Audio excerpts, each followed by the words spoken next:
માંથી વિપુલભાઈ તેમજ સાહેબ પધારેલા છે, જોશી સાહેબ. તો આજના કન્સલ્ટેશનમાં આપણે કાંઈક નવું શીખીશું એવી આશા સાથે રમેશભાઈને કહું કે વધારે પ્રોગ્રામ અંતર્ગત વાત કરે. સતત લોકોના જીવન ધોરણમાં સુધારો થાય, ખાસ કરીને બાળકોના ભણતરની ચિંતા રહે. અર્જુનભાઈએ જણાવ્યું એમ અમે લગભગ 5 થી 6 જગ્યાએ જુદા જુદા પ્રોજેક્ટ નીચેની કામગીરી કરી રહ્યા છીએ અને એના ફળ સ્વરૂપે ટાર્ગેટમાં તો અમારા 22-25 હજાર ખેડૂતો છે, પણ અમારી મુલાકાત લગભગ લાખો ખેડૂતો સાથે, લાખો જનસમુદાય સાથે, લાખો બાળકો સાથે અમે અત્યાર સુધી કરી ચૂક્યા છીએ.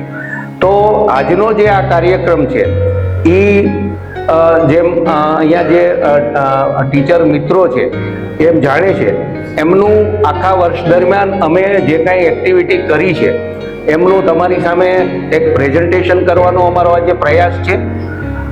સાથે સાથે જે કાંઈ ઇસ્યુ છે, જે ચેલેન્જ અમને નડી રહી છે, એના માટે તમારી સાથે વિચાર વિમર્શ કરીને એનો સારો ઉકેલ કઈ રીતે આપણે લાવી શકીએ અને જે કામગીરી કરી રહ્યા છે એનાથી બહેતર કામગીરી કઈ રીતે કરી શકાય, એના આપણે 3 મુદ્દાઓ પર સારી રીતે ડિસ્કશન કરશું અને એનો ઉકેલ આવે અને એનું અમલીકરણ પણ કરી શકાય એવો એક અમે આજના આ ડિસ્ટ્રિક્ટ કન્વેન્શનના કાર્યક્રમમાં એક મુખ્ય ઉદ્દેશ છે. આપણે લેમ્પ કાર્યક્રમ અંતર્ગત આપણે જે વાત કરવા માટે ભેગા થઈએ છીએ, તો અમારા 6 12 એટલે 12 ગામમાં આ કાર્યક્રમ ચાલે છે. એમાં મારા છે 6 ગામ કે મોટા મચાળા, શેડુવાર, હરિપુરા, દાદડિયા, ખીજડીયા, વાંડળિયા અને લુણકી.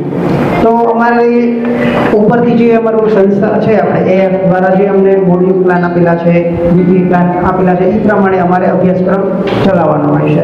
તો એ ટીએલએમનું થોડુંક અમે ડેમોન્સ્ટ્રેટ. પછી એક આ બીજું ટીએલએમ છે એ રંગોમેટ્રીનું છે કે જેની અંદર અલગ અલગ શેપની અંદર બધા આકારો છે અને દરેક બાળક વચ્ચે ગ્રુપ બનાવીને એક અમે કીટ આપીએ અને દરેક બાળક આમાં આકાર બનાવી અને અલગ અલગ ડિઝાઇન બનાવી અને આકારોની ઓળખ માટેનું છે. ત્યારબાદ આ જોડો ક્યુબ્સ છે કે એ જોડો ક્યુબ્સના માધ્યમથી આમાં અલગ અલગ શેપ બને છે અને બાળકોને આમાં પણ મજા આવે. ત્યારબાદ આ જે આકારો છે 3D આકારો છે. 2 પ્રકારના આકારો હોય છે કે 2D અને 3D, દ્વિપરિમાણીય અને ત્રિપરિમાણીય. બાળકોને અમે ફલક, ધાર અને શિરોબિંદુ, એક ગણિત શાસ્ત્રી છે યુલરનું સૂત્ર આવે છે જે પરીક્ષામાં બાળકોને વારંવાર પૂછાતું હોય છે, પણ એની સમજણ ન હોય એટલે બાળકોને એમાં માર્ક્સ મળતા નથી. એટલે અમે એવું ટીએલએમ વસાવેલું છે કે આની અંદર યુલરનું સૂત્ર અમે સરળતાથી સાબિત કરીએ અને દરેક બાળકને આમાં પૂરેપૂરા માર્ક્સ મળે છે. હું એનું ડેમોન્સ્ટ્રેશન કરીશ. આ યુલરનું સૂત્ર છે કે F + V - E બરાબર 2, ફલક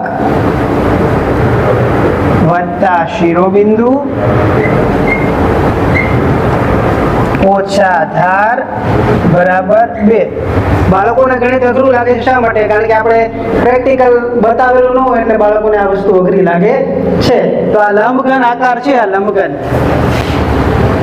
લંબઘન આકાર છે ત્રિપરિમાણીયની અંદર. તો આમાં ફલક કેટલી છે? ફલક એટલે સપાટી. આ 1, આ 2, 3, આ 4, આ 5 અને આ પાછળ મારી પાછળ છે એ 6. તો 6 ફલક થઈ ગયા વત્તા શિરોબિંદુ એટલે કે 2 ધાર છે. આ 2 ધાર છે, 2 ધાર જ્યાં ભેગી થાય ને જે ખૂણો બને છે એ એનું શિરોબિંદુ છે. તો શિરોબિંદુ કેટલા છે આપણે? તો 8 શિરોબિંદુ થઈ ગયા. 8 શિરોબિંદુ છે ઓછા ધાર કેટલી છે એ આપણે જોઈએ. 1, 2, 3, 4. 4 આ બાજુ, 4 આ બાજુ, 4 ને 4 8, 9, 10, 11 અને 12. તો ધાર કેટલી થઈ ગઈ છે? 12 થઈ ગઈ છે બરાબર 2. હવે 8 + 6 કરો એટલે કેટલા થાય? 14 થશે. 14 ઓછા 12 બરાબર 2. તો 14 માંથી 12 છે તો કેટલા વધે? 2 બરાબર 2. તો ડાબી સાઈડ બરાબર જમણી સાઈડ. તો આમાં યુલરનું સૂત્ર લાગુ પડી ગયું. રંગોમેટ્રી અમે જ્યારે એને બનાવવા દઈએ છીએ ત્યારે બાળક શું છે એની રીતે એ બનાવતું હોય ત્યારે એને ખબર નથી કે આ હું બનાવું. પહેલાં એને એમ નવીનતા હતા કે આપણે કાંઈક રમી છે. રમતા રમતા કોઈ પ્રાણીનું ચિત્ર બનાવશે, ઝાડનું ચિત્ર બનાવે, તો એ રીતે અલગ અલગ બનાવે ને પછી અમારે એને પૂછવાનું છે કે આ શું છે, તો કે આ પ્રાણીનું ચિત્ર છે, તો શું ખાય, એ રીતે એનું પ્રાણી વિશેની આખી માહિતી એ રીતે અમે આપી છે. આ ઝાડ છે તો ઝાડ પરથી કયું ફળ આવશે, એટલે એ રીતે એ રમતા રમતા આમાંથી કાંઈક એને નવું નવું જાણવા મળે છે. એટલે આ રીતના અમે રંગોમેટ્રી છે. સંસ્થાએ વિચાર્યું કે આપણે શિક્ષણ ઉપર પણ કામ કરવાની જરૂર છે. એમાં ખાસો એવો વિસ્તારમાં એવા બાળકો હતા કે જે કચ્છમાં ભૂકંપ પછી સોલપાન વર્કર, જે મીઠાના અગર તમે જોશો તો નાના રણની અંદર મીઠાના અગરમાં કામ કરવા માટે જતા રહ્યા, કારણ કે મજૂરી અને પોતાનો ગુજારો ચલાવવા માટે એમની પાસે કોઈ બીજું માધ્યમ નહોતું. અને કચ્છમાં કોઈ એવો બધો મોટો ઇન્ડસ્ટ્રીયલ એરિયા નથી. આસપાસ તમે જુઓ નાના રણના આસપાસમાં, તો ત્યાં માત્ર ને માત્ર સોલ્ટ પાન વર્કર જ છે, મીઠાના અગરમાં કામ કરે છે. અને મીઠાના અગરમાં કામ કરવાથી પણ એને એવું બધું મોટું વેતન મળતું નથી. તો એ બધા બાળકો ચાઇલ્ડ લેબર તરીકે એમનો ધસારો વધી ગયો. આને રોકવા માટે અમેરિકન ઇન્ડિયા ફાઉન્ડેશન એક પહેલ કરી 2004 ની અંદર સિઝનલ હોસ્ટેલ ટેન્ટ શાળા, અને ત્યાં લર્નિંગ એન્ડ માઇગ્રેશન પ્રોગ્રામની શરૂઆત કરી, જેને ડેસ્ટિનેશન મોડલ અમે નામ આપ્યું. કે જે બાળકો માઇગ્રેશન થઈને આવે છે, કે જ્યાં અગરમાં રહે છે, ત્યાં જ એમને શાળા બનાવી આપવામાં આવે, સ્કૂલ બનાવી આપવામાં આવે, સેટઅપ કરી આપવામાં આવે, ત્યાં ભણે, ત્યાં રહે, જેના કારણે લેબરિંગમાં ના જઈ શકે. કારણ કે આજનો જે લેબર છે, આવતીકાલનો નાગરિક એક મજૂર નાગરિક તરીકે બહાર આવશે, આવી એક આપણી સૌની એક ધારણા છે અને હકીકત પણ છે.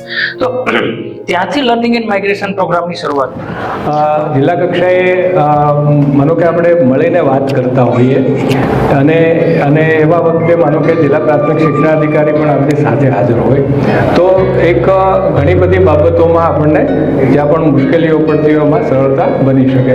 તો ખૂબ સરસ રીતે આપણે આજે જે પણ કાંઈ ચર્ચાઓ કરવાની છે એ ચર્ચાઓને કન્ટિન્યુ રાખીએ.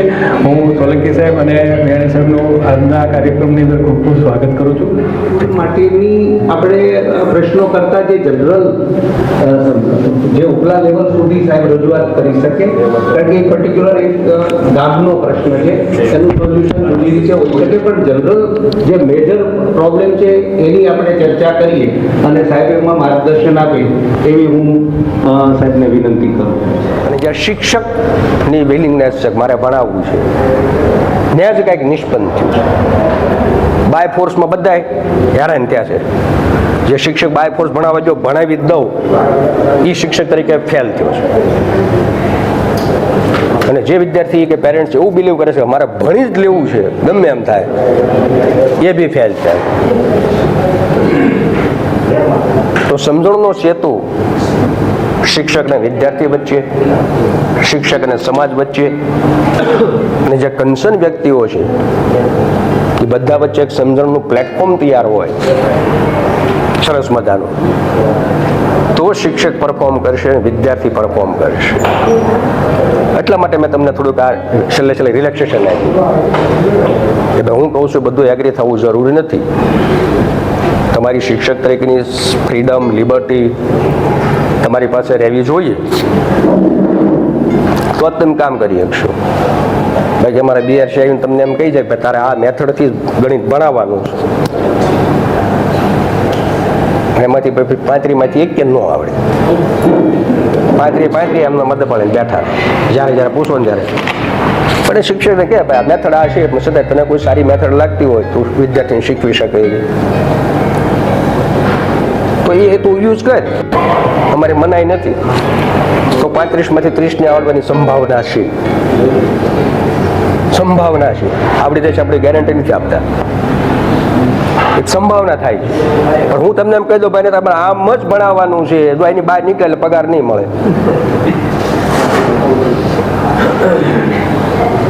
આ જ મેથડ તારે ગણિત ભણાવવાનું છે, ઇંગ્લિશ ભણાવવાનું છે, આની બહાર તું નીકળ્યો મને ખબર પડી તારા મહિનાનો પગાર ગયો ભાઈ. તો આવા ઇમ્પોઝિશન, આવા રેસ્ટ્રિક્શન મૂકવામાં આવે તો શું ભણવું, કેટલું ભણવું, કેમ ભણવું, એ બધું અસ્તવ્યસ્ત થઈ જાય. એટલે તમારી લિબર્ટી સાથે કોઈ નિયમ ન તૂટે. લિબર્ટીનો મિનિંગ એવો પણ નથી કે લિબર્ટી મળી છે બધા નિયમો તોડી ફોડી નાખી અને આપણે મન પડે એમ જ ભણાવશું, એવું નહીં. વિવેક બુદ્ધિ પણ હોવી જોઈએ. જ્યારે લિબર્ટી મળે ને ત્યારે વિવેક બુદ્ધિ સૌથી આગળ રાખવી પડે. જ્યારે કોઈ ઓથોરિટી તરફથી કે સમાજ તરફથી જ્યારે તમને લિબર્ટી ફ્રીડમ મળે ત્યારે તમારી વિવેક બુદ્ધિને તમારે સૌથી આગળ રાખવી પડે. અને કોઈ લિબર્ટીનો હાવ મિસયુઝ થઈ જાય, ગેરઉપયોગ થઈ જાય અને છેવટે પરિણામ આપણે મેળવી શકતા હોતા નથી. તો સારું, બધાને best of luck. Thank you so much. થોડોક મારો અનુભવ તમારી સાથે શેર કરું. હું સેન્ટર ફોર લર્નિંગ આસિસ્ટન્ટમાં જોડાયેલી છું એઝ અ ફેસિલિટેટરના રોલમાં. તો થોડીક કઈ રીતે કાર્ય કરીએ છીએ અને એમાંથી અમને શું આઉટકમ મળેલું છે તો એની વાત કરું. તો એમાં એવું હોય છે કે અમે શરૂઆતમાં બેઝલાઈન કરીએ અને 30 બાળકોની પસંદગી કરીએ. પછી એ બાળકો સાથે 5 બાળકોના ગ્રુપ બનાવીએ અને એ ગ્રુપ સ્ટડીની શરૂઆત કરીએ. અને સાથે સાથે સમુદાય સાથે પણ કામ કરીએ. એમાં એસએમસી સભ્યો હોય, પછી તલાટી મંત્રી છે, સરપંચ છે, ગામના આગેવાન મિત્રો છે, અને આમ તો કહેવાય કે આખા ગામને કવર કરવાની શરૂઆત બેઝલાઈનથી કે બાળકોનું શું ગ્રોથ છે ત્યાંથી શરૂઆત કરીએ. અને બાળકોને સ્કૂલ પછીના 2 કલાક તો અમે એમને શિક્ષણ આપીએ. ખાસ તો આ પ્રોજેક્ટ એટલે શરૂ કર્યો હતો કે જ્યારે કોરોના કાળ હતો ને તો લર્નિંગ લોસ છે એમની થોડી ઘણી ભરપાઈ અમારી સંસ્થા તરફથી થઈ શકે તો એવા હેતુથી અમે આ કાર્યક્રમ શરૂ કર્યો હતો. તો હાલ તો બાળકોના લર્નિંગ લોસ અને હાલ અમે વાલીઓનો વિકાસ થાય, વાલીઓ જાગૃત થાય અને એસએમસી સભ્યો છે બધાની સ્ટ્રેન્થનિંગ થાય એ હેતુથી કામ કરી રહ્યા છીએ. તો આમ જોઈએ ને તો 2 વર્ષથી હું જીકેડીમાં ફેસિલિટેટરના રોલમાં કામ કરું છું.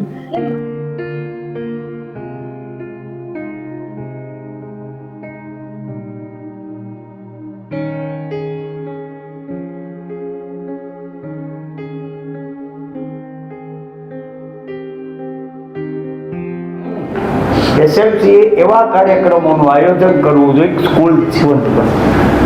આ કેમ 47 લાખ રૂપિયા દેવળિયાની સ્કૂલમાં કેટલા એટલે આવ્યા, એ એસએમસી બેઠી એટલે એસએમસીએ રજૂઆત કરી કામ સારું.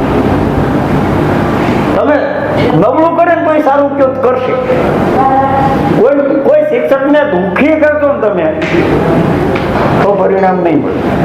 નબળા શિક્ષકના તમે વખાણ કરો તો એક દિવસ એની ભીતર રહેલો શિક્ષક જાગી જશે અને સારી કામગીરી કરશે. હું કોઈ દિવસ કોઈ શિક્ષકને નબળા કહેતો જ નથી, ક્યારેય નહીં. શિક્ષકને વંદનીય ગણો.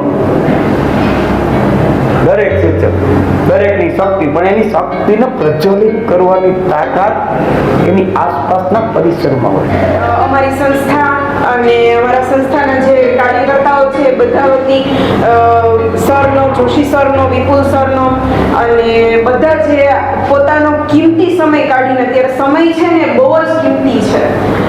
કહેવાય ને કે ભાઈ તમે કોઈને સારામાં સારી ઉત્તમ ભેટ આપો તો એ શું હોય, તો તમે તમારો સમય જ્યારે કોઈને આપો ને તો એ બહુ ઉત્તમ ભેટ કહેવાય આજના સમયમાં.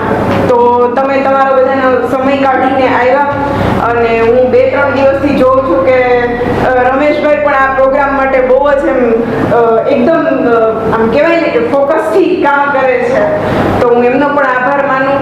અને આ સંસ્થાની અંદર અત્યારે આપણે અહીંયા ભેગા થયા અને બધાથી જે કંઈ નાની મોટી થઈ મદદ એ બધાએ કરી એના માટે હું અમારી સંસ્થા વતી બધાનો ખૂબ ખૂબ આભાર માનું છું.